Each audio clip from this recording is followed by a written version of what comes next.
Quer dicas de leitura para você e para toda a família? Então fique ligado no Clube do Livro aqui no Educação.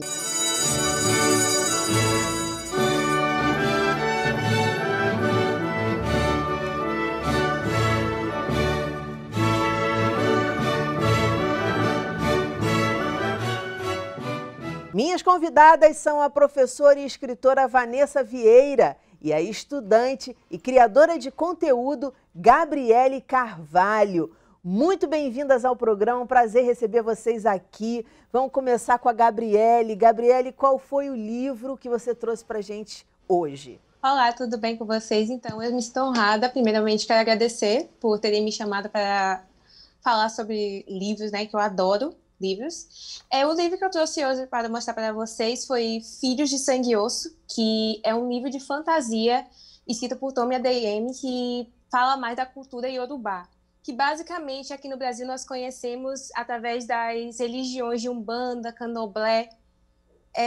Esse livro aí conta a história de Zélie, que Zélie ela vive num imenso continente chamado Orisha.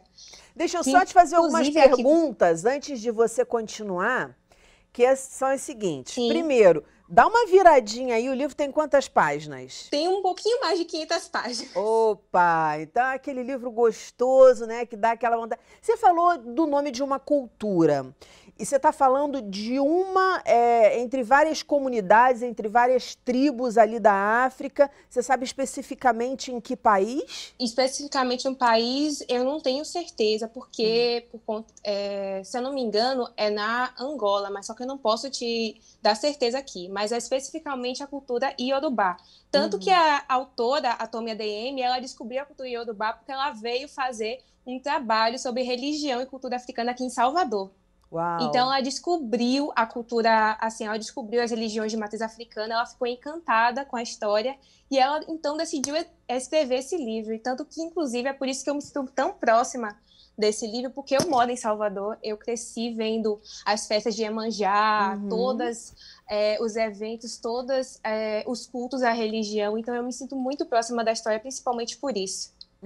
Eu acho, assim, muito legal toda essa questão trabalhada.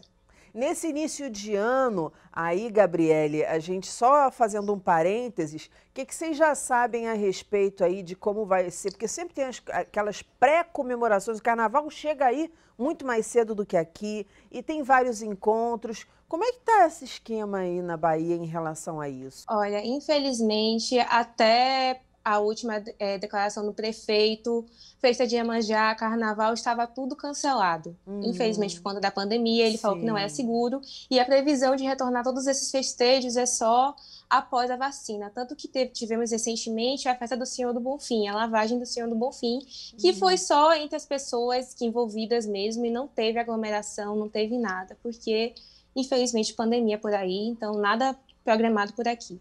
Entendi. Não, faz sentido, completamente sentido. A vacina só está começando, então, assim, até todo mundo, até a gente realmente ter uma segurança, mas eu fiquei com essa curiosidade porque é uma tradição muito forte e exatamente seu livro fala disso. Mas conta um pouquinho a história. E aí ela foi pesquisar e resolveu escrever esse livro. O que o livro traz pra gente? O livro traz pra gente um continente que lembra muito a África. Inclusive, tem aqui um mapa que se você vê que realmente a silhueta do mapa lembra muito a África.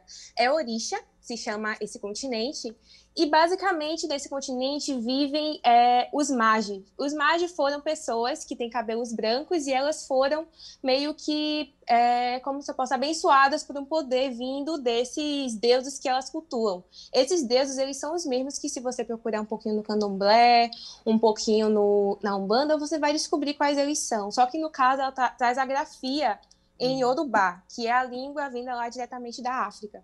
E nesse país, um rei cruel decidiu exterminar a magia, decidiu fazer um grande movimento chamado a Ofensiva, que acabou matando todos os magos da região e acabou sobrando só os seus filhos. E o que ele ganharia com isso? O que ele ganharia com isso? Ou é spoiler se você falar? Se eu fizer alguma pergunta para vocês que role spoiler, vocês falam, Dani, não posso falar que aí já estou entrando muito no negócio.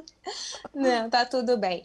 Basicamente, ele nutriu um ódio pelos Magi por conta de um acontecimento familiar, que aí eu já não posso entrar muito, senão vai ser spoiler. Mas, basicamente, ele tomou ódio pela magia e ele queria ser a pessoa mais poderosa de lá. E ele sabia que, matando os Magi, eles conseguiriam esse posto. Basicamente, a ganância. Então, ele decidiu fazer a ofensiva em que matava todos os Magi. Só que os filhos dos Magi, que são os divinais, eles ainda não desenvolveram nenhum poder, eles acabaram ficando lá e eles, infelizmente, são tidos como pessoas rejeitadas, marginalizadas, são escravizadas. É uma coisa horrível, porque... Quer dizer, há uma mudança de poderes, status, há uma mudança de status aí entre eles, né? Então, antes eles viviam bem, viviam no mundo mágico e tal, e aí isso cai sobre eles, essa maldição cai sobre eles, e aí é como se a gente lembrasse até da Índia, né? Fica uma casta, como se fosse uma casta inferior, seria isso? Isso, exatamente. Tanto que são divididos especificamente entre Cósidas e os divinais. Os Cósidas são as pessoas negras, só que com a pele mais clara, enquanto os divinais, eles têm a pele mais retinta e têm os cabelos brancos, assim como tá na capa. Essa pessoa na capa é a Zeri, que é uma das personagens principais. Essa capa é linda, o título é fortíssimo, né? Sim, inclusive, se eu não me engano, eu tenho um trecho aqui que fala sobre essa questão do título, que está contando a história. Aqui. Na Terra, a Mãe Céu criou os seres humanos, seus filhos de sangue e osso. Aí, por isso, daí que vem o título dessa capa, que é muito forte, e o acabamento do livro é lindo. Nossa. Aqui é só um trecho daqui. Sim. É muito bonito.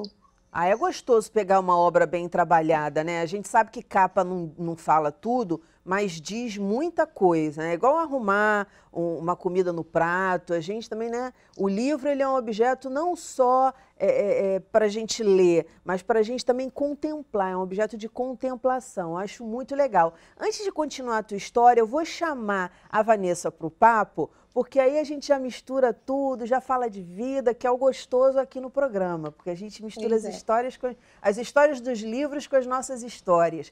Vanessa, o que você trouxe pra gente? Eu trouxe um livro que, assim, eu vou dizer que caiu de paraquedas na minha vida, né? Embora eu goste muito de poesia, ele fala sobre poesia, mas foi uma escolha aleatória, né? A gente acabou de falar da questão das capas, né? Eu vivo aí às voltas. Escolha não pela capa. Acabei escolhendo pela capa e me surpreende bastante.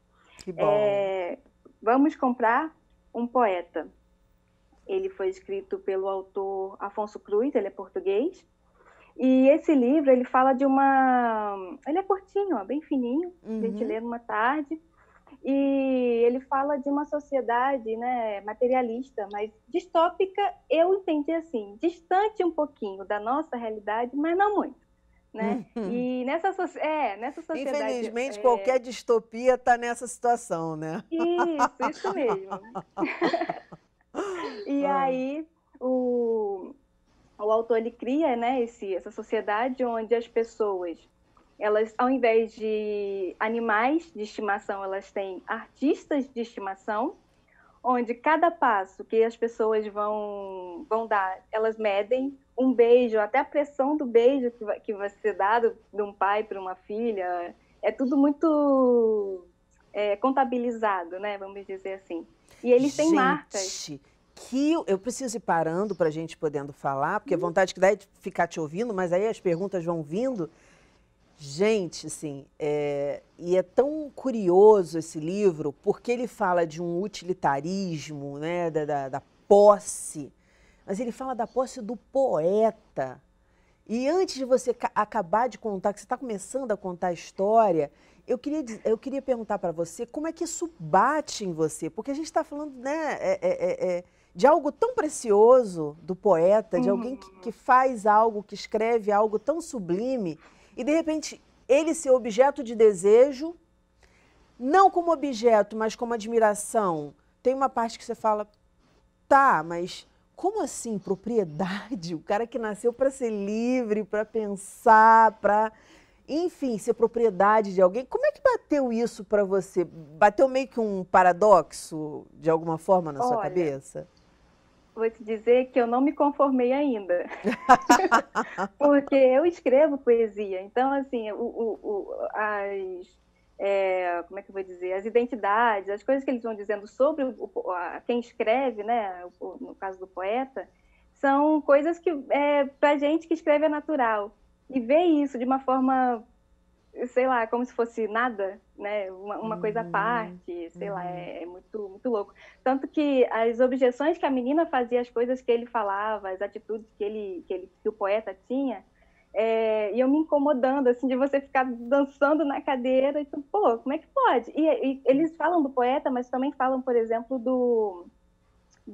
dos pintores, que no caso, né, dos animais, tem os animais que são quietinhos e os animais que são bagunceiros, barulhentos. É a mesma coisa, eles dizem, no livro, o autor colocou como se fosse a mesma coisa. Então, o poeta é o quietinho, que não faz muita sujeira, né, que só fica ali ligado Mas como assim, no livro, as pessoas são posse, né? E por que o poeta? É porque é quietinho só? Explica um pouquinho isso melhor.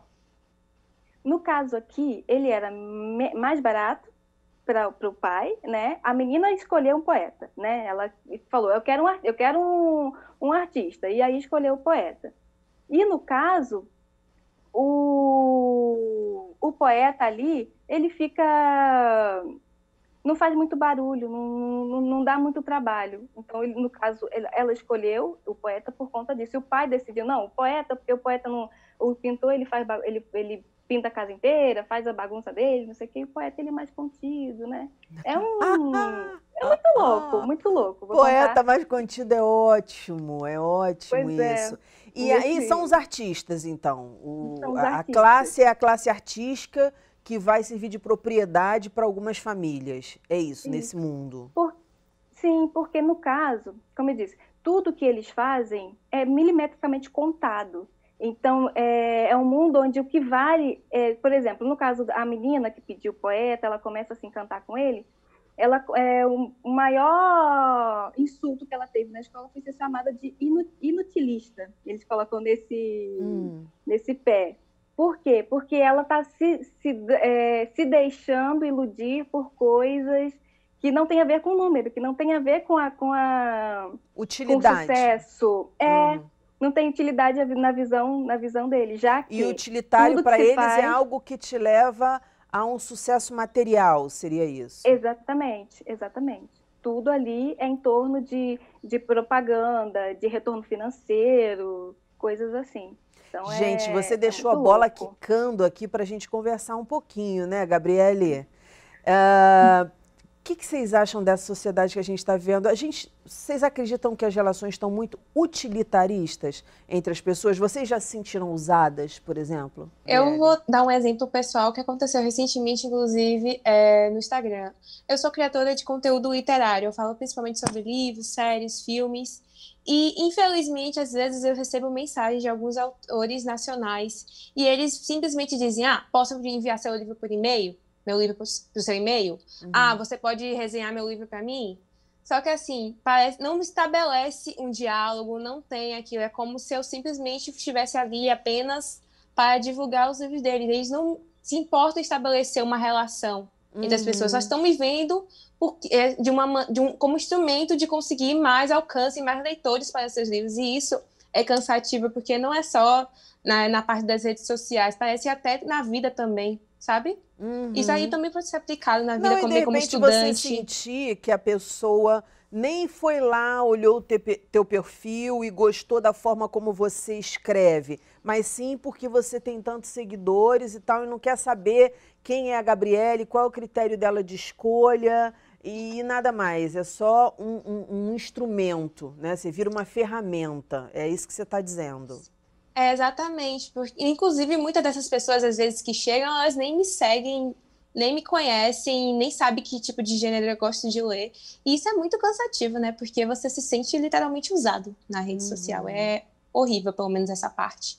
Sim, muito ruim. Você estava falando escola também, Você sente isso na escola também? Às vezes a gente sente mesmo aquele coleguinha que não quer estudar, só quer pegar lá a cola ou o bizu do trabalho, quer fazer parte do teu grupo porque não quer saber nada, fazer nada e sabe que você vai fazer, porque você... Tem isso também, né? Tem isso mesmo. Eu sou estudante do IFBA, que é o Instituto Federal, faço curso técnico de Geologia. E, assim, é uma batalha lá, porque é todo mundo brigando com todo mundo, é gente querendo subir em cima dos outros para poder conseguir as coisas. Que horrível coisa, isso. gente, estudando, né? Realmente o ser humano precisa ser estudado mais ainda. Precisa ser estudado. Mais ainda. Vanessa, me fala, alguma situação que você sentiu, ou se você acha que não, mas se houve alguma situação assim, que você se sentiu usada, essa coisa do utilitarismo que você traz de mensagem no teu livro, de que forma você se identifica, qual o caso que você pode contar pra gente? Eu acho que já aconteceu sim, não foi uma nem duas vezes. Porque eu tenho um perfil assim, como é que eu vou dizer? Eu deixo demais, dou bola demais para as pessoas às vezes, né?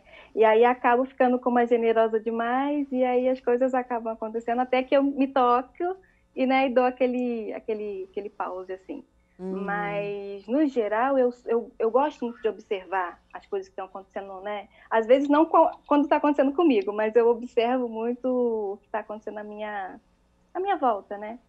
E isso me choca bastante, porque tem um pouquinho com a questão da escrita, né? Eu gosto de estar ali registrando as minhas coisas e isso tem uma sensibilidade. Você não vai escrever se você não tiver poesia, por exemplo, se você não tem, né, sensibilidade de enxergar o que está ao seu redor. Com certeza. Mas isso, e às vezes eu vejo atitudes assim que me chocam demais e de me deixar, eu vou dizer assim, doente, de raiva, porque não tem uma situação que não é comigo, mas é com o mundo, né, que a gente está vendo agora. Por exemplo, é a questão de eu não sou grupo de risco, eu vou me botar na frente para ser vacinado primeiro. Por quê? Né? É um tipo de raciocínio, pensamento. Que só pensa no eu, só pensa no benefício próprio. Exatamente. Né? Naquilo que vai trazer. Mas você sabe o que acontece? Viver em sociedade. Exatamente. Mas você sabe o que acontece também dessa visão? Porque eu perguntei para vocês trabalham com literatura, escreve poesia, a gente é mais sensível. Eu escrevo poesia também sou escritora. E eu já vi vários escritores que passaram aqui pela educação e falam assim: Daniela, eu cresci com as pessoas dizendo que eu sou muito sensível, que qualquer coisinha. Teve uma escritora aqui que falou, me chamavam de cristal, que eu sou muito sensível, não sei o quê. E a gente tem essa percepção mesmo das coisas, né? Porque a gente meio que se afasta para se aproximar. Então, e esse movimento faz a gente estar muito à flor da pele. Então, essa questão do utilitarismo é realmente algo que é muito presente na nossa sociedade. É claro que a gente não está dizendo aqui que entre um relacionamento não deve haver troca. Óbvio, se não há troca, não há relacionamento. Então, uma pessoa influencia a outra, né? Enfim, mas daí você utilizar a outra pessoa é uma outra situação completamente diferente. Eu vou voltar um pouquinho para o livro da Gabriele, porque eu acho que também tem um link com isso aí, com a questão da frustração, de todos os males, né, que estão tão exacerbados nesse momento.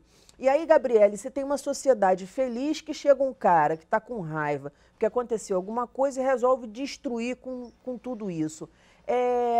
O que trouxe para você essa mudança e o desenvolvimento da história? Onde é que a Gabriele se identificou mais? Assim, a história a gente consegue ver vários pontos de vista, inclusive entre a Zeri, que é a principal, o Inan, que é o filho do rei que causou a ofensiva, e a Mari, que é a irmã dele e a filha do rei também. E o ponto de partida da história começa quando a Mari decide que tinha que dar um basta naquilo e decide fugir do castelo com uma espécie de artefato importante que poderia ajudar a conquistar a magia de volta a todo o continente de Orisha. Então, a Mari encontra com a Zeri, e a Zeri consegue restaurar a parte do poder dela, então elas entram numa jornada para poder para poder conquistar a magia de volta para a Orisha. E eu me identifiquei muito porque os personagens, eles são bem construídos, eles têm seus medos, eles têm seus receios.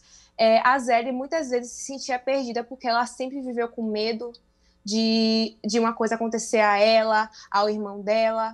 Ela sempre viveu com medo e todas as frustrações da Zélia, as ansiedades, eu acabei me identificando também quando a personagem cresceu. Eu acho, e a Mari também cresceu também, porque a Mari chegou como uma garota indefesa, digamos assim, ela não sabia o que fazer, ela só foi, e ela também foi crescendo, foi se tornando uma personagem mais forte. O Inan também, que é o filho do rei, ele foi vendo todas as coisas, as crenças dele, que ele acreditava, despencarem diante dos olhos dele, e foi assim, eu acho que a parte do crescimento dos personagens foi o que mais me captou nessa história. Uhum. Então, eu vou te fazer uma pergunta. Vai deitar no divã, Gabriele. Deita no divã, Gabriele. Me fala, você disse que o que te impactou foi o crescimento das personagens. Como é que foi o seu crescimento? Como está sendo o seu crescimento? Crescimento foi uma palavra que você repetiu algumas vezes no seu discurso.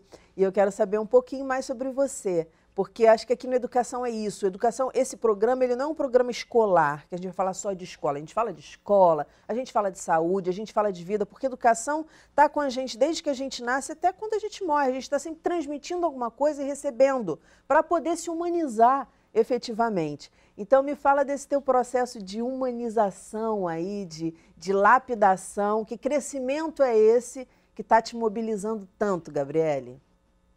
Então, eu acho que assim, a Gabriele de hoje não reconheceria a Gabriele de 2, 3 anos atrás, porque acredito que tudo começou a mudar quando eu entrei no IFBA, porque, querendo ou não, aquela instituição, ela muda a forma que você pensa sobre o mundo, ela muda. IFMA, mesmo tendo aquela competição. IFBA, Federal de Educação, Ciência e Tecnologia da Bahia. Uhum.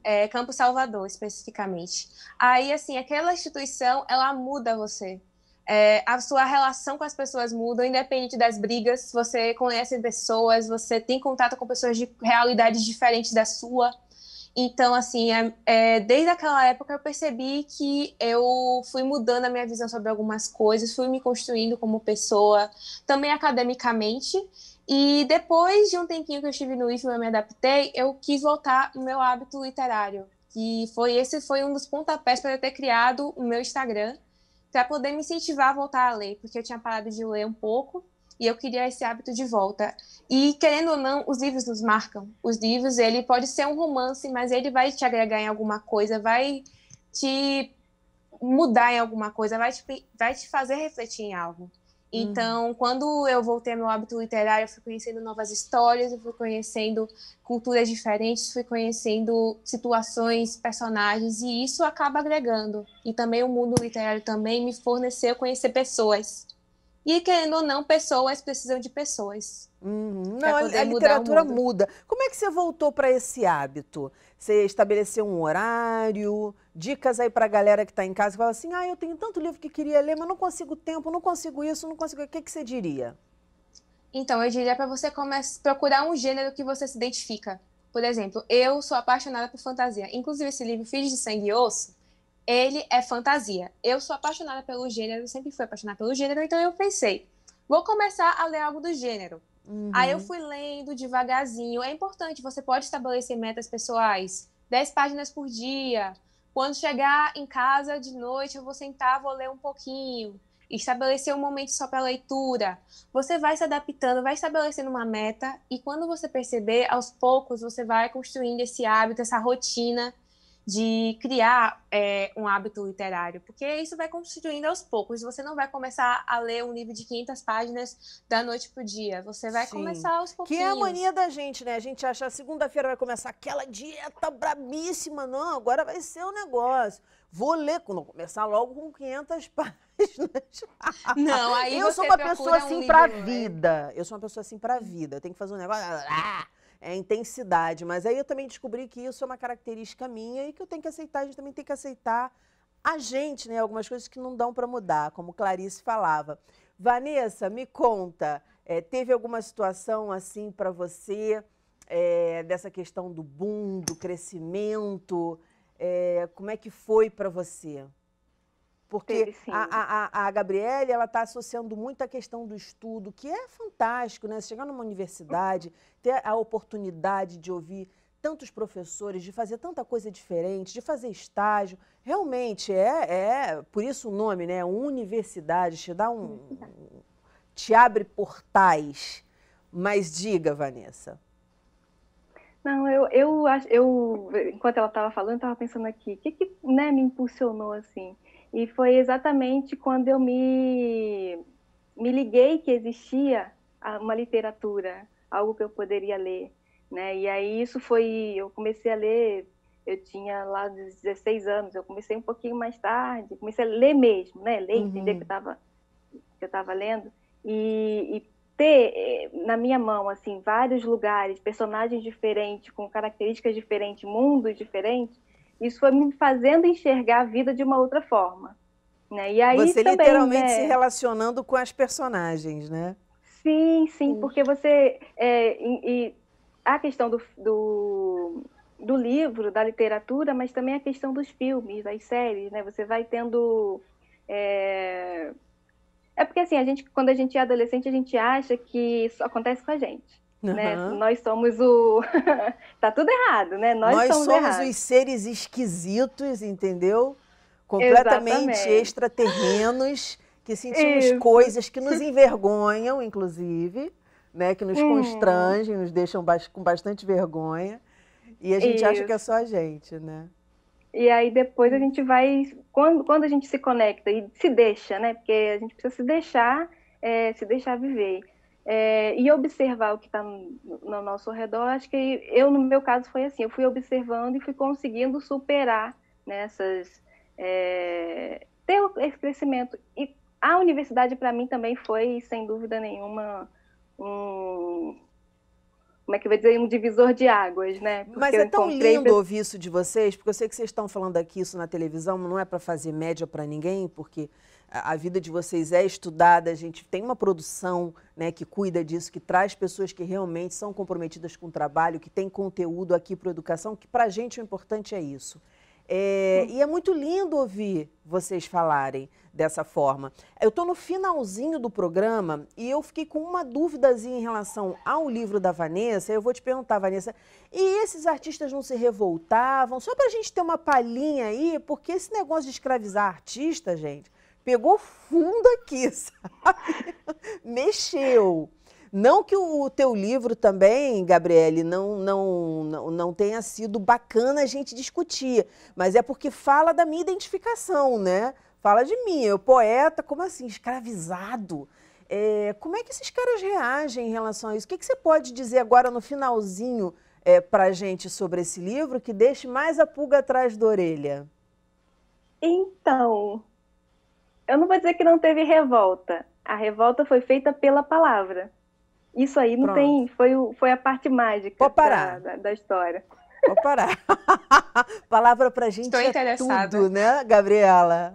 É tudo. Não, fiquei interessadíssima no livro das duas, porque eu também adoro fantasias. Fantasia leva a gente para um lugar tão bacana, né? E é tão inspirador, porque a gente percebe que a gente pode falar de tudo. De tudo, você pode criar qualquer tipo de personagem, pode ser a caneta, entendeu? No planeta das canetas de não sei o quê. Então, é muito legal ler fantasia. Gente, muito obrigada pela presença de vocês aqui.